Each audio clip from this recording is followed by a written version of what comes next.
Sergei Bobrovsky versus the Maple Leafs in the playoffs. This is from Luke Fox. 5 games in 2023, allowed 10 goals. Leafs didn't score more than 2 in any of those games, which is crazy.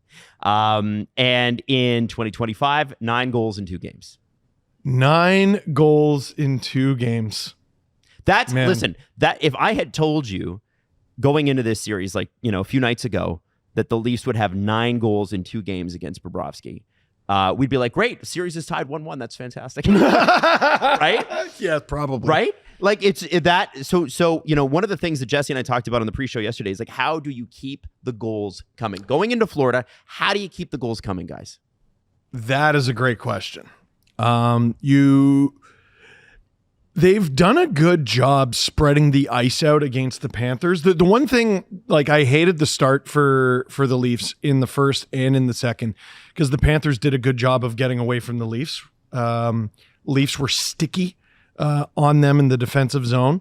But one thing the Leafs have done well so far through 2 games is I thought the slower this series was, the better it would be for Toronto. It's actually been the opposite. Because when these 2 teams are trading chances, the Leafs appear to have the advantage so far. And there's a few guys who haven't even really put up points, and I think they're having great series so far. Bobby McMahon looks great. Matthews looks great. Scott Laughton. In my opinion. Scott Laughton looks great.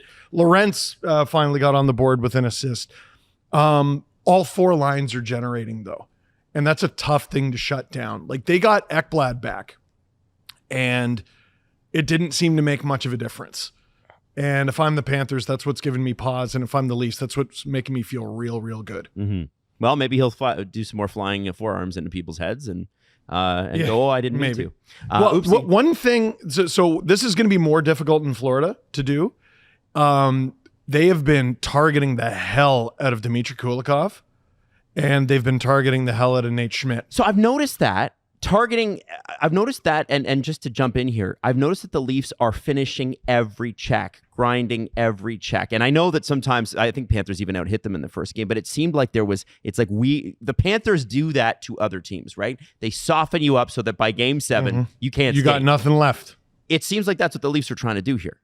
Well, listen, the Panthers don't have a ton of weak links, but if you can identify one, I mean, that's what every good predator in the Serengeti does. Like, you got to go after the weak links. You got to. Kulikov looks like he's playing banged up. Schmidt, I don't know, maybe his skating's a touch behind or whatever it is. We know he can score, but in his own end, he struggled. Part of me wonders if Balinskis gets into a game. Well, he did. He scored in the first game. Now that Ekblad is back. Yep. But what do you do? Do you scratch Nate Schmidt? Do you scratch Dmitry Kulikov? Probably not. I don't know. But if you're Paul Maurice, I know you were saying, you don't hide from the matchups. Maybe you do with your pairs a little bit more than your forward groups, because they're eating those guys up. Yeah, but scared money don't make money. Like, Paul Maurice isn't worried about the matchups about the Leafs. Like, he's just playing the same system that they play all season long. He doesn't need to put his hair out. Put his hair out? Yeah, that's a Paul Maurice quote. Is it? He's like, oh, everyone's hair's on fire about Sam Bennett. 2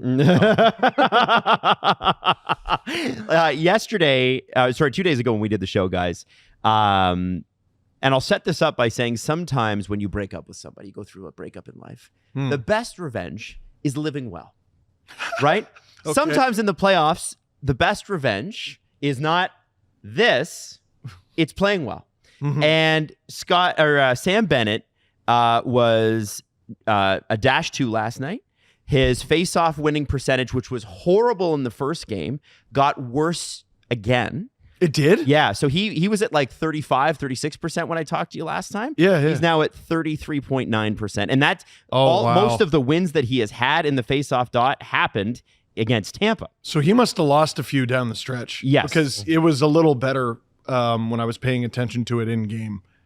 Wow. And that's about right on line with the Panthers and the Leafs, going head to head. I think it's about 60-40 right now in the series. Well, it was last game. Yeah. And I know a lot of people want a revenge over Sam Bennett. Is this not revenge? Sure, it feels like it feels a lot better. Feels better than revenge. Feels pretty good. Also, Sam Bennett, can beat your ass.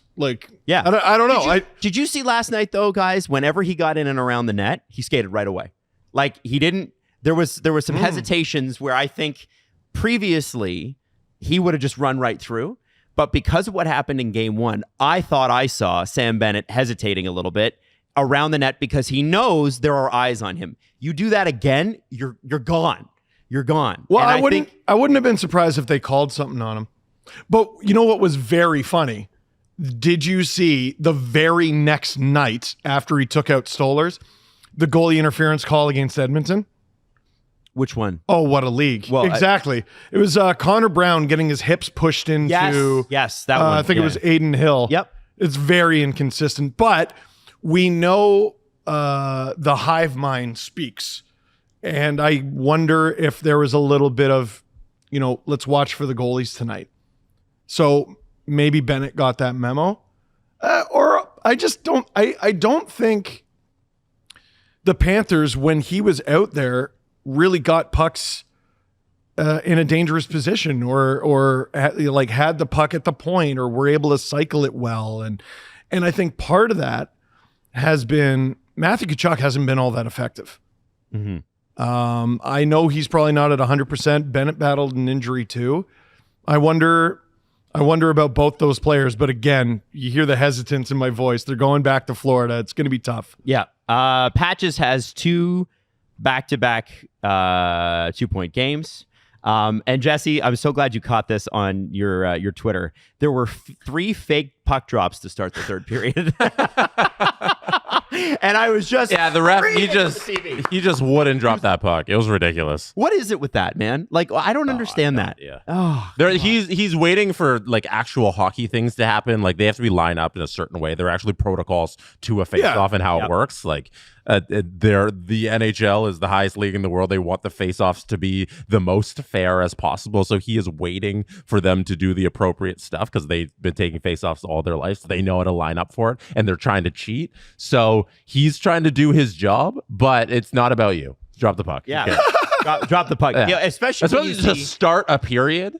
Getting fake puck drops is ridiculous. Yeah, 100%. And it's funny when you go back, like you can see now Leafs playoffs games that are probably illegally uploaded onto YouTube, and you can go back and you can watch. Like I watched a Leafs San Jose series once, just in the background while I was doing work, and from 1994, I think it was this. Is that the one round with the shark going up and down Carlton?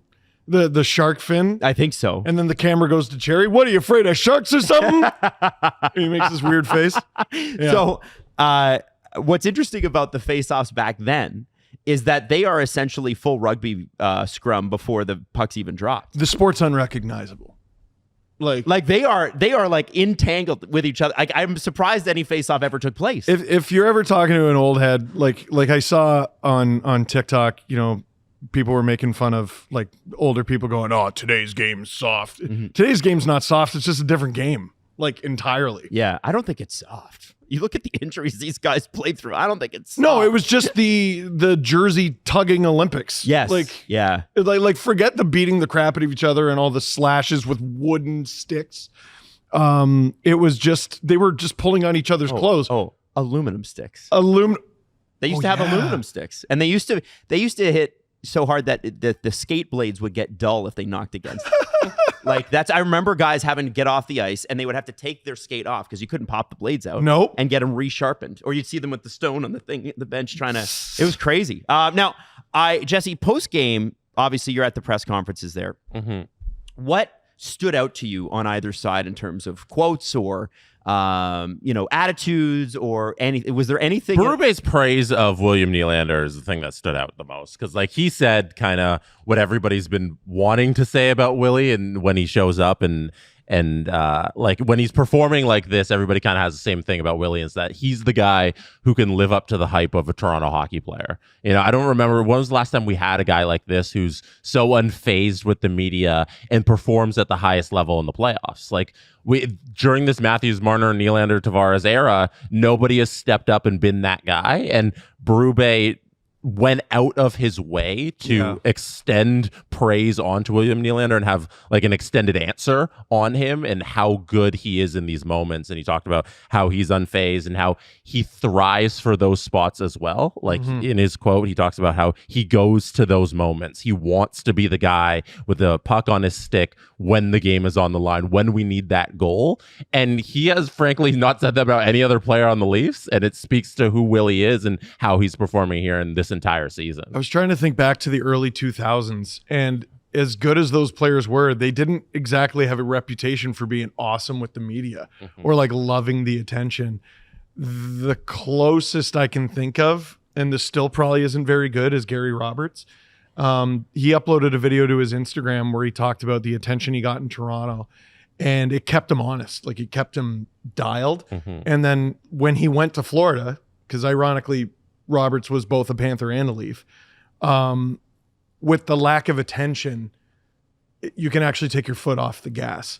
Now, Florida doesn't have that now. They're the reigning Cup champs. Yeah, this is previous. Yeah. You're going to get attention no matter what, but yeah, you can take your foot off the gas. You can't do that here, which can be exhausting. I get it. Being in San Jose, we learned that there's two mentalities to it, because when you're down there, there's less media attention. Your lifestyle is easier. The guys joked about how being in San Jose made them soft, because we talked to a couple Ontario-born kids, and they were like, yeah, the weather, it just made me so soft. I can't go back. And like, you can thrive in that environment as well, because you have all of the leisure stuff and you got away from the rink and it's easy to perform in that way. Or you can have the other mentality where you want the constant pressure all the time. Just it matters about which environment you like to thrive in. So Willie's definitely the guy who loves the pressure and loves the spotlight. It's an exciting time. Toronto up 2-0, 2 series in a row. If I had told you that coming into these playoffs, I think we all would have thrown the parade already. So we're thrilled. But again, after this, back to work, right? It's sort of, and I know the players are already in that mindset, right? It says Game 3. Yeah. Business trip. Oh, you won 2. If you win, ask the LA Kings how they felt about being up 2-0. It doesn't matter. You got to win this series. Yeah, the Vegas-Dallas series from last year where Vegas goes up 2-0 on Dallas on the road.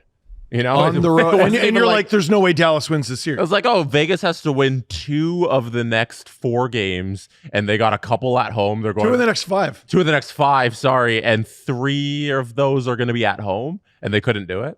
Couldn't do it. So, yeah, series is definitely not over.